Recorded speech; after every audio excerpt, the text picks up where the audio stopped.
ത്രിയേക ദൈവത്തിന് സ്തുതി. ഇന്ന് വലിയ നോമ്പിൻ്റെ 27ാമത്തെ ദിനം. കാൽവറിയിലേക്കുള്ളതായ നമ്മുടെ യാത്രയുടെ 27ാമത്തെ ചവിട്ടുപടിയും നാം ചവിട്ടിക്കഴിഞ്ഞു. നമ്മുടെ യാത്രകൾ എപ്രകാരമുള്ളതാണ് എന്ന് ഒന്ന് ചിന്തിക്കേണ്ട സമയമായിരിക്കുന്നു. വചനാധിഷ്ഠിതമായ ഒരു ജീവിതമാണോ, ഒരു ജീവിതയാത്രയാണോ ഞാൻ നയിക്കുന്നത് എന്ന് ഒന്ന് ചിന്തിക്കണം. വിശ്വാസത്തിൽ അധിഷ്ഠിതമായ ഒരു യാത്രയാണോ ഞാൻ നയിക്കുന്നത് എന്ന് ഒന്ന് ചിന്തിക്കണം. കർത്താവിൻ്റെ സാന്നിധ്യം അനുഭവിച്ചറിഞ്ഞുള്ളതായ ഒരു യാത്രയിലാണോ ഞാൻ ആയിരിക്കുന്നത് എന്നുകൂടി ഒന്ന് ചിന്തിക്കണം. നോമ്പ് നമ്മെ ഓർമ്മിപ്പിക്കുന്നതും അതുതന്നെയാണ്. ക്രിസ്തുവിനെ മുൻനിർത്തിക്കൊണ്ട് ക്രിസ്തു സാക്ഷികളായി യാത്ര ചെയ്യുവാൻ നമുക്ക് ഇടയായിത്തീരണം. ഇന്നത്തെ നമ്മുടെ അല്പസമയത്തെ ചിന്തയ്ക്കും ധ്യാനത്തിനുമായി തിരഞ്ഞെടുത്ത വേദഭാഗം വിശുദ്ധ മത്തായി എഴുതിയ സുവിശേഷം 21-ാമത്തെ അധ്യായം 33 മുതൽ 46 വരെയുള്ളതായ വാക്യങ്ങൾ. Gospel according to Saint Matthew, chapter 21, verse 33 through 46. ഇവിടെ ഒരു മുന്തിരിത്തോട്ടത്തിൻ്റെ ഉപമയാണ് യേശു കർത്താവ് പറയുന്നത്. ഈ ഉപമയിൽ യേശു ദൈവരാജ്യത്തിൻ്റെ ഒരു ആഴമുള്ള സത്യത്തെ വെളിപ്പെടുത്തുകയാണ്. ഒരു ഭൂവുടമ മുന്തിരിത്തോട്ടം നട്ടു. അത് കർഷകരെ ഏൽപ്പിക്കുകയാണ്. വിളവെടുപ്പ് സമയത്ത് ദാസന്മാരെ ഈ ഭൂ ഉടമ അയക്കുമ്പോൾ അവരെ മർദ്ദിക്കുകയാണ്. ചിലരെ അവർ കൊല്ലുകയാണ്. അവസാനം ഈ ഭൂ ഉടമ തൻ്റെ മകനെ തന്നെ അങ്ങോട്ടേക്ക് അയക്കുന്നു. അവനെയും അവർ കൊല്ലുകയാണ്. ഈ ഉപമ ഒരു കഥ മാത്രമല്ല, അത് ദൈവത്തിൻ്റെ രക്ഷാ പദ്ധതിയുടെ ഒരു ചരിത്രമാണ്. ദൈവം തൻ്റെ ജനത്തെ സ്നേഹത്തോടെ സംരക്ഷിച്ചു. അവൻ പ്രവാചകന്മാരെ അയച്ചു.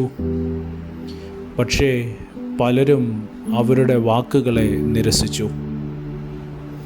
നോഹ ജനത്തോട് പറഞ്ഞു, ദൈവം മഴ പെയ്യ്ക്കും, ഭൂമിയിൽ മഴ പെയ്യ്ക്കും, ഭൂമിയെ നശിപ്പിക്കും. നോഹയെ ജനം കേട്ടില്ല.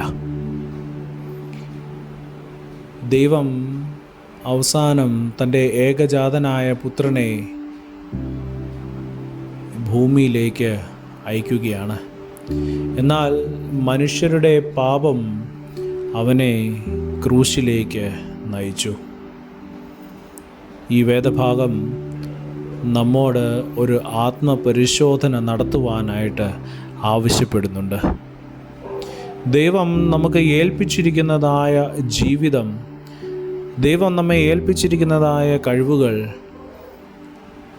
നമ്മുടെ സേവനം, ഇവയെ നാം എങ്ങനെ കൈകാര്യം ചെയ്യുന്നു?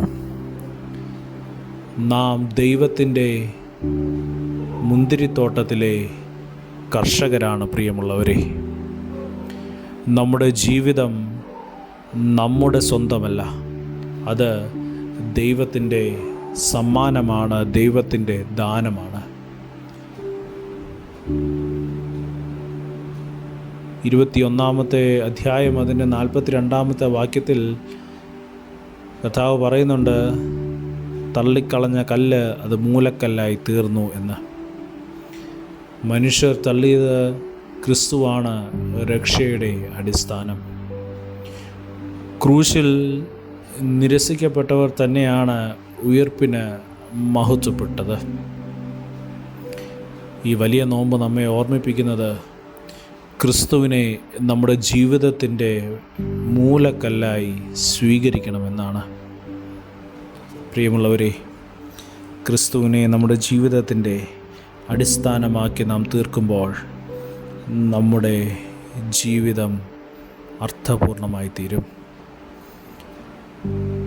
ക്രിസ്തുവിൽ ചേർന്ന് നിന്ന് നമ്മുടെ ജീവിതത്തെ കെട്ടുപണിയുവാനായിട്ട് ഈ നോമ്പ് കാലത്തിൽ നമുക്ക് ഇടയായിത്തീരണം.